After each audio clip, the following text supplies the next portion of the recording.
All right, everyone, welcome to another edition of the Good Life Small Business Podcast. I'm your host, Brian Blakely, and I am pleased to be joined today by Brett Mayo, who is the owner of Sweetwater Hemp Company here in Pleasanton. So, Brett, thanks for joining us. No problem. It's good to be here. So let's get to know you a little bit. What books are you reading or listening to right now? I guess the first book that I would like to talk about is one that our actually lab tech here actually helped write. Okay. So she just wrote that book. There's 2 volumes she wrote. She wrote it with Dr. Andrea Holmes, but it's learning more about cannabis and stuff like that. So that's something that I'll pick up and start reading soon. Sure. Other than that, I'm really busy, so I do more podcasts than reading. Okay. With 3 kids and kind of 2 different businesses that we're working with. I like college football recruiting. Yeah. The signing period just happened, so I'm really into that. Yeah. But I'm really into golf too, so any golf podcasts. I like, Max Homa on Twitter and all that different stuff that those guys do. So that's kind of a little bit that I like to do in my little bit of spare time that I do have. What do you listen to for the recruiting? I listen to Rivals.com. Okay. And then the 24/7 podcast with Schaefer, Mike Yeah. Schaefer. But yeah, I've been a kind of a geek into that stuff for a long time since I was in college a long time ago. So Yeah, I will catch myself. I was probably on Twitter more than usual the last probably week to 10 days, just kind of figuring out with the transfer portal and all that stuff. It was pretty interesting. So I caught myself finally. It's like, probably should get back to work and doing what you need to do. Yeah, that new NIL thing that's going around. Yeah. And that kid who decommitted and went to Jackson State. Yeah. Got that $1 million price tag. It's just so interesting to me because I used to coach college golf. So I know the whole recruiting and stuff just is super interesting to me. Yeah. And see where kids do and what they're thinking and how they want to go to college and make their life happen. Yeah. We got nothing else to look forward to right now. So yeah. At least as far as the bowl game goes. Yeah. So. All right. Talk to me about Sweetwater Hemp Company. Start as far back as you want to, but just kind of tell us the story of your small business and how it came to be. So it's actually a really short story. We haven't been open that long. We opened our doors January 1st of this year, so we're less than a year into this. But we have another business actually right across the street where we were growing herbs for Walmart.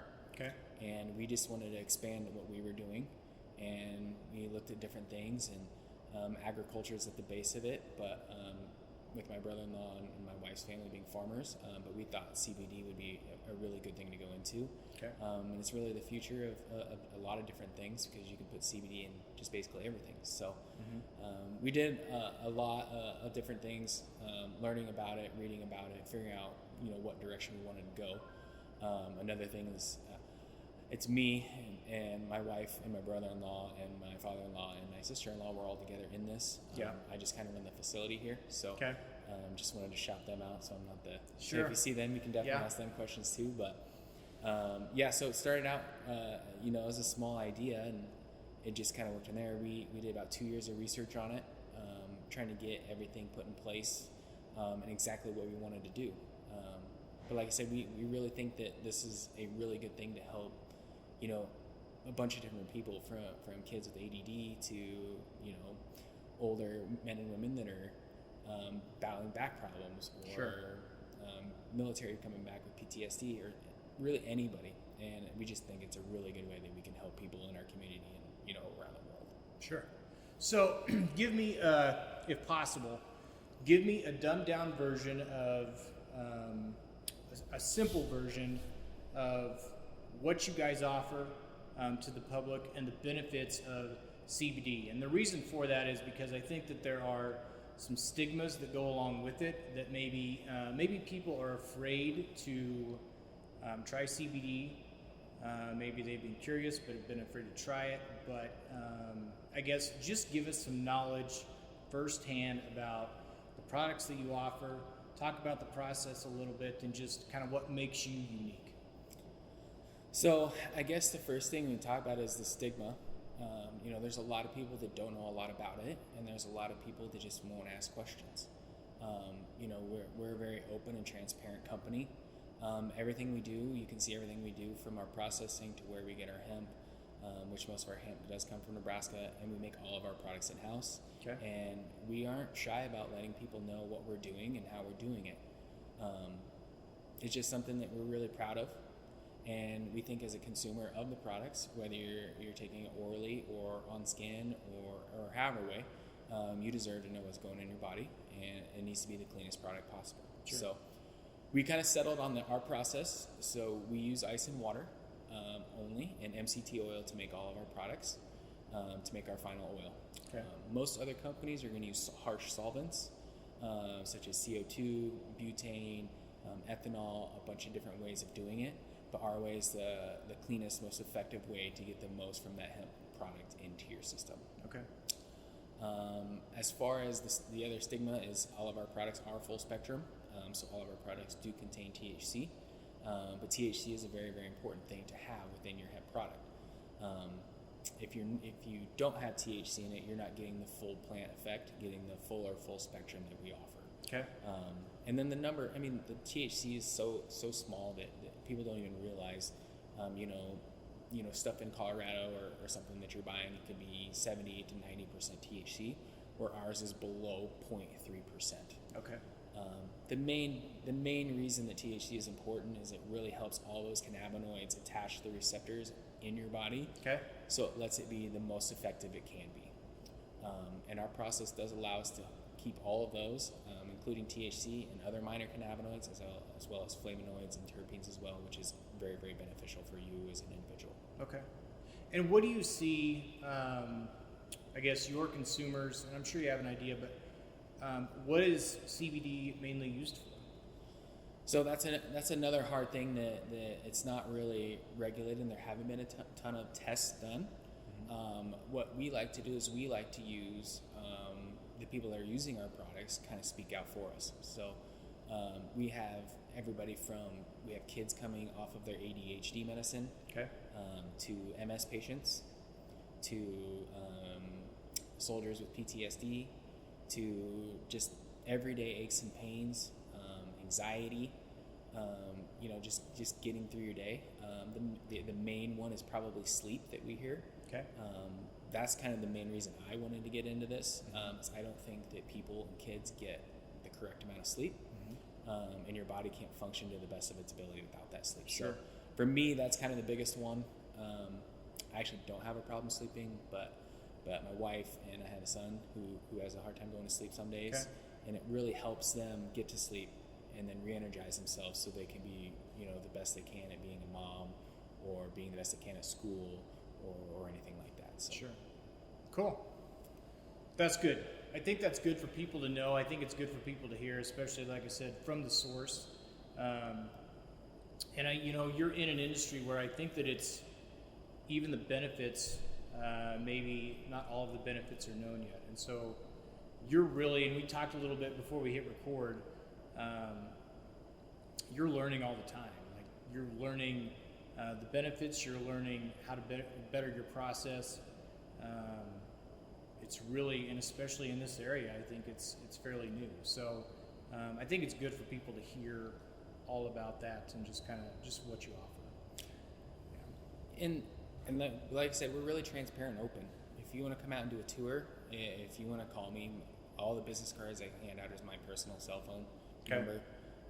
But yeah, as long as you give us heads up, we're happy to show you the facility or talk to you one-on-one and figure out what product is best for you, because there's a bunch of different ways you can consume CBD. Sure.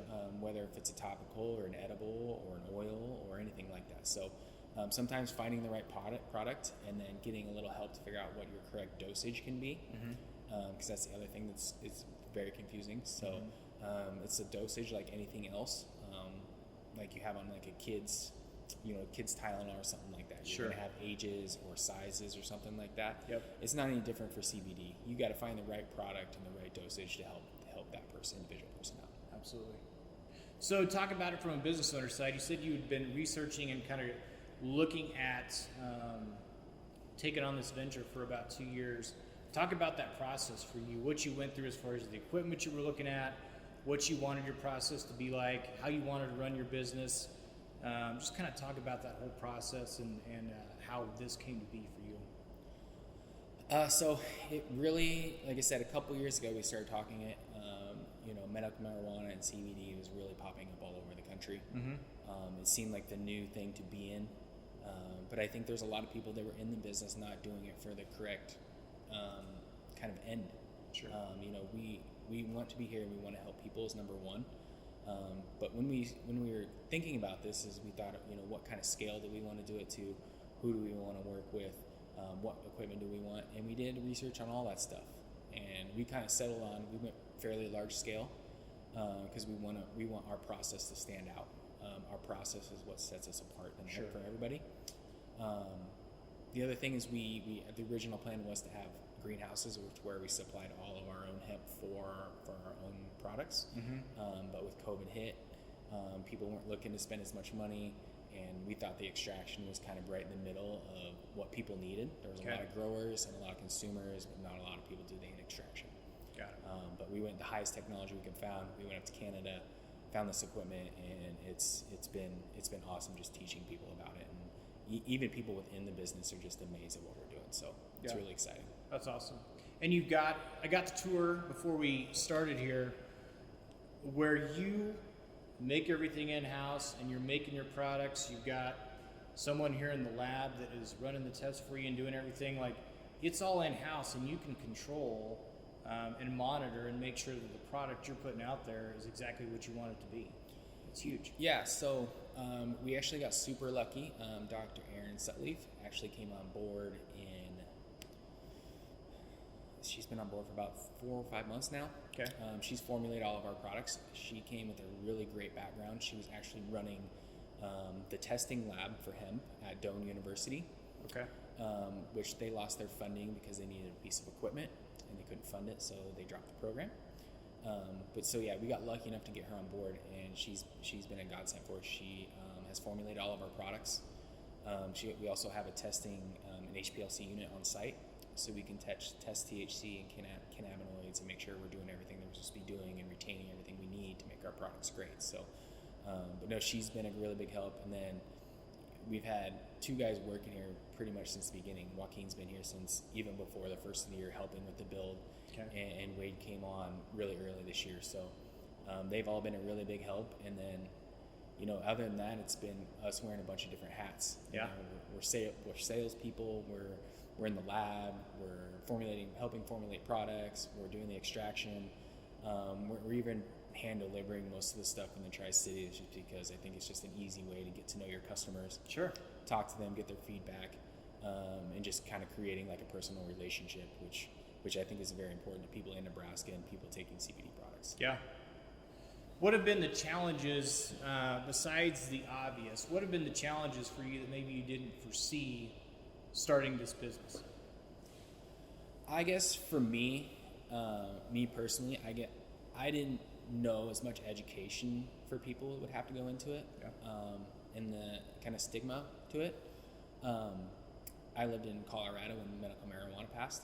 Okay. So I was already pretty well versed in the kind of the area and the realm of CBD Sure. and marijuana before it came here. Well, it's not quite here yet, but I feel like I'm just constantly teaching people. Even some of my closest friends are still asking me questions that they don't know that stuff's coming up, or there's a test that comes out and stuff like that. So it's just constantly educating people and just teaching them that this product is really good. It is all natural and it's super safe. And then there's also people higher up within the state that are saying things like marijuana can kill your kids and stuff like that. There's just so many people that are saying so many things that aren't true. And you have to backtrack and you have to prove to them that this is 100% safe. You cannot damage anything by taking CBD. It can only benefit you. And like I said, I don't think there's a single person that it can't help in some form. Got it. Yeah, I can understand that. It seems like a lot of just with what you're doing here, there's just a lot of hurdles to overcome, not just from the normal business side, but just educating people about what you do, the care you put into it, and just the product that you're putting out there. So, what do you wish you were better at when it came to running this business so far, even though it's fairly new? I think if we could make any change, we might not scale as big to start out. Okay. We decided if we were going to go in, we were going all in. we kind of maybe slowed down a little bit and maybe we did a little bit more setup before we launched. There was some things that we weren't as good at, such as like website design and things like that we didn't have a person on staff that was specifically their specific job was to do that. So it would just be talking to more people, figuring out the best way to do the original setup. But like we were talking before, it's kind of the Wild West. So you're kind of taking things from different companies and learning different things and trying to figure out who you are. You know, one of the easiest things was like figuring out what the name of our company was. But like the logo was really hard. There's just a bunch of different people that specialize in so many different things. Sure. You wish you could have 100 employees, but right now we have like 5 or 6. Right. So I guess it would just be more of a plan with the setup and how we wanted to launch before we launched. Got it. And you guys have done a lot. You mentioned the website. I found you on social media, on Instagram and on your YouTube page. So you've been able to incorporate social media to kind of help build that brand, which I think is great too. Mm-hmm. Yeah. So do you have anybody in-house that's doing your social media stuff? We did have a person. We decided to kind of go away from that and kind of take it more in-house. I've been doing a lot of it with my wife Megan, and then Erin's been helping out a lot as well. A lot of social media is just being present as much as possible, and that's something that takes time. And then also, you know, making interaction happen between people outside of your facility and here, especially being out in the middle of nowhere, kind of like we are. But no, social media is great. It's a really inexpensive way to do it, but it's something that we're learning on the fly, and you have to be good at it and practice it a lot to get really good at it. So we're taking more on. We try to do a post or two a day. You know, we do everything from fun things to educational things. We talk about if we're going to have, you know, holiday sales or and stuff like that. But, but yeah, just that really helps. And then just getting people to know who you are kind of as a company and making it personable. Kind of go back to, you know, hand delivering products and stuff like that. Just making us approachable to people who might be you questioning or why should we do this, is just being really open and transparent to what we're doing so they can feel comfortable with what we're doing here. Yeah, absolutely. Yeah, I think I was talking to someone the other day, and 10, 15 years ago, you could run an ad in the newspaper, you could do a radio ad, you could do a billboard. There wasn't a lot of, as far as from the business owner side, there wasn't a lot of time or effort that you had to put in as far as makeup or design, because they did that for you. You just had to pay to run it. And, you know, try to put it in the right spot so that your customers would see it, or potential customers would. Now with social media, there's not a cost associated with it. You can set up an account, but from a money standpoint, but the cost is your time. And being diligent, being consistent, and making sure that even though you're not maybe getting the results you want, that you're consistent with it. And so I think that's, no matter what industry you're in, that's kind of the hard part with social media. It's nice because it's a free medium, but you got to put in the time for it. So talk a little bit about, so 2 years ago from now, we're well over a year and a half from when the pandemic hit. So you'd started planning this before the pandemic. Kind of talk about the process for you, whether, was this building built? Had you bought your equipment yet? Did that halt your plans? Did it speed things up? What changes did you have to make? Without employees maybe at the time, you didn't have to, maybe from a safety restriction standpoint, didn't have to do much, but just talk about how the pandemic kind of affected your business. So it really affected it.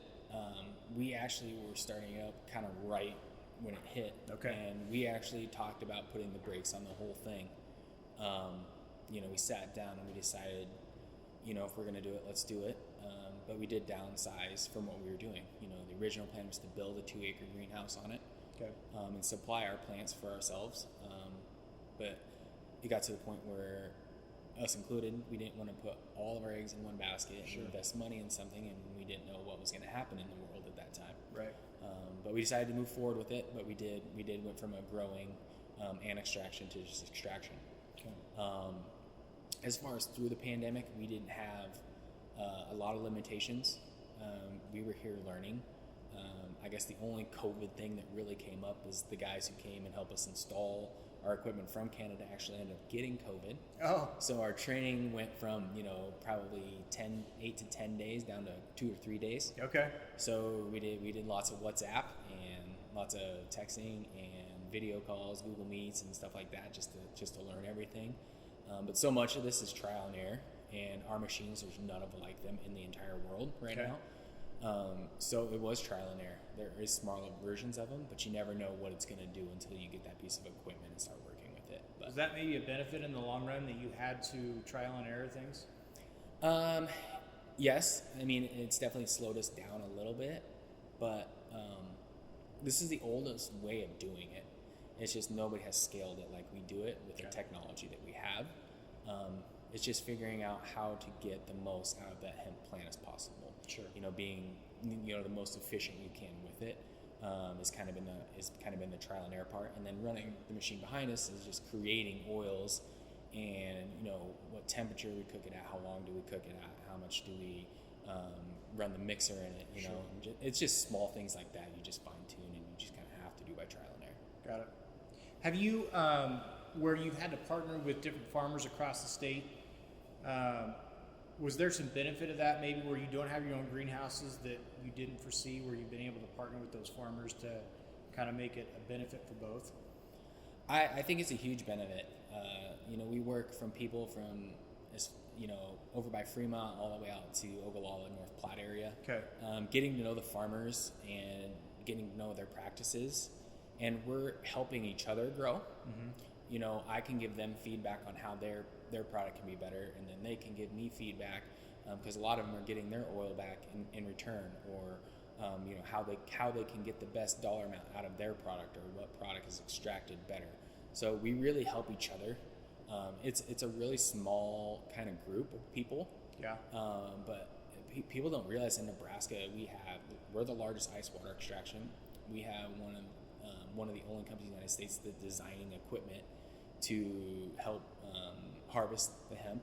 Wow. We have 3D printing company that actually just ran the Omaha World Herald, that they're making sunglasses out of hemp. So really, we have a lot of really cool things happening in Nebraska with this business and around hemp, that I think if people really got on board and learned about it, I think it could be a huge selling point for Nebraska to bring in new people and new jobs and stuff like that. Yeah. Because there's some pioneers here doing these things. It's just we got to get people to help us and get on board and learn about it. Sure. Yeah, I'm sure the farmers were. I mean, just for that reason, to have a company that's doing what you're doing, that can take their product, keep it in state, and they were probably ecstatic to hear that you were, here and were setting up and that you were ready to go. So I think it's a great partnership. Yeah, it's awesome. So you talked about it a little bit, but if you could go back to the very beginning, you said maybe you wouldn't go as large of a scale as you did, but is there one piece of advice that you would give yourself that maybe you would do different, or would you just let it go as it has?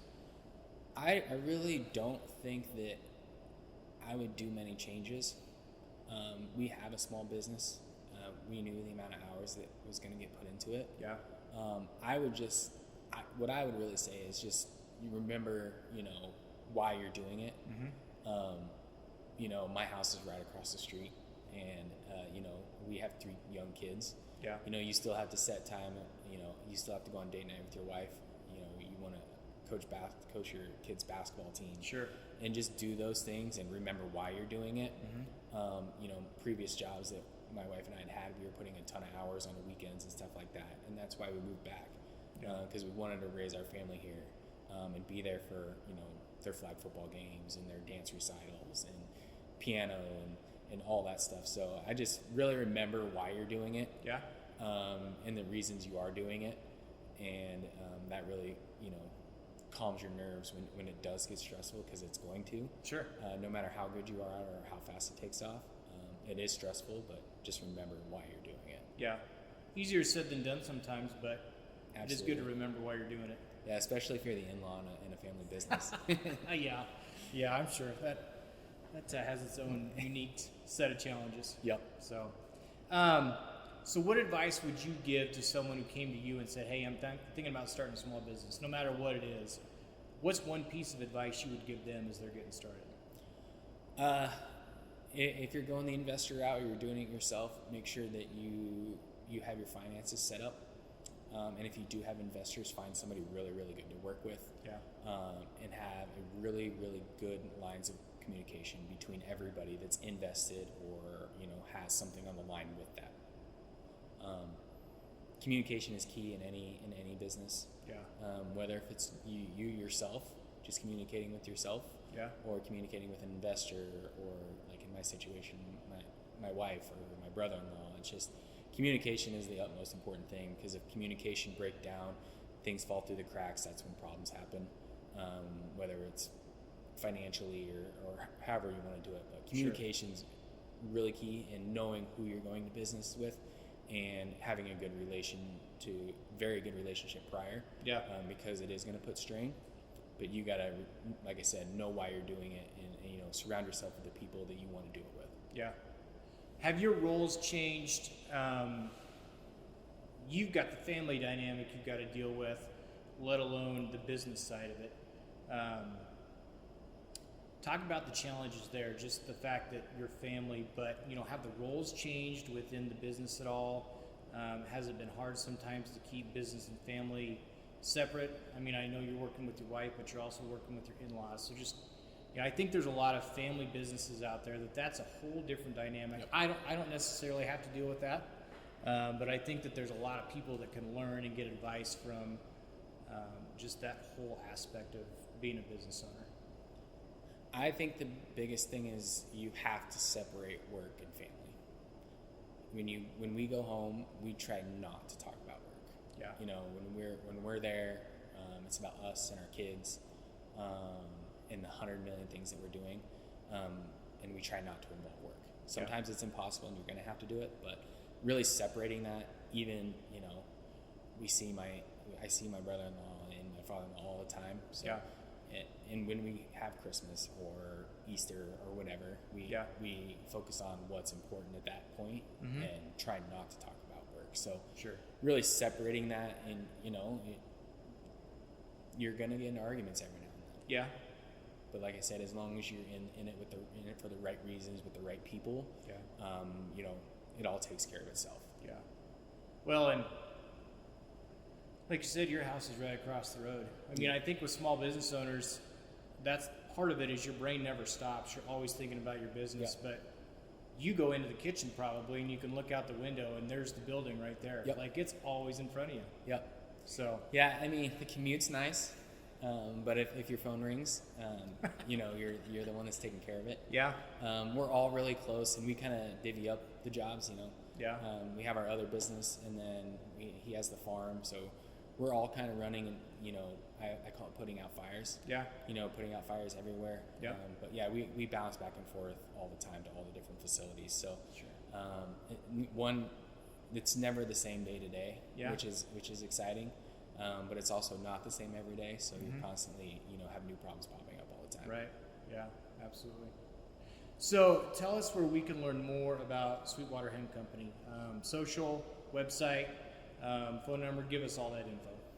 So Sweetwater Hemp Company, sweetwaterhempcompany.com is the website, is the main, the best place. It tells about our products. You can look at all the oils that go within the products, from the batch number on the products. And then we have Facebook, we do Twitter, we do LinkedIn, we have Instagram. We also have a YouTube channel. I'm slowly working into Snapchat and TikTok. So we're trying to hit every major one we can. Yep. You really just got to find your niche. Facebook and Instagram's really good locally. Yeah. Family and friends type of thing. But if you want to go national, Twitter, LinkedIn, stuff like that has a bigger, kind of a wider net. Sure. So, all those places. And then my cell phone number is 308-379-8798. If you have any questions, I do tours all the time.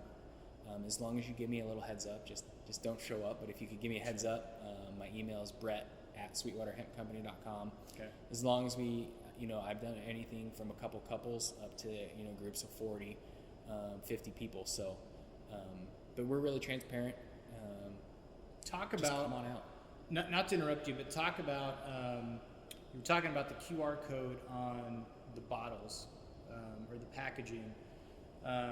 Talk about, like, if people are just to, I guess, enhance the transparency that you're talking about, and for people to maybe to put their doubts on the back burner a little bit, just talk about those QR codes and all the information that people can get if they're buying your product. So all of our products come with a QR code. So you're going to scan that QR code. It takes you directly to our website, and then you put in the batch number, which is basically the oil code, and it's going to bring up all the tests that we have ran on that product. Okay. It's going to tell you everything, which most companies will not, but we do cannabinoid testing, we do terpene testing, we do mycotoxins, we do heavy metals and pesticides, and all that is ready right in view. I had a meeting with a salon owner the other day in Kearney, and she's talking about carrying our products, and one of the things she said to me, she's like, always look at the first 3 ingredients on your product before you use it. Yeah. And I think that's a really, really true statement. Yeah. And we're completely open to everything. It's ice, water, and MCT oil. Yeah. Is the only things that we use to make our oils. After that, it's just small ingredients, sugar for the gummies.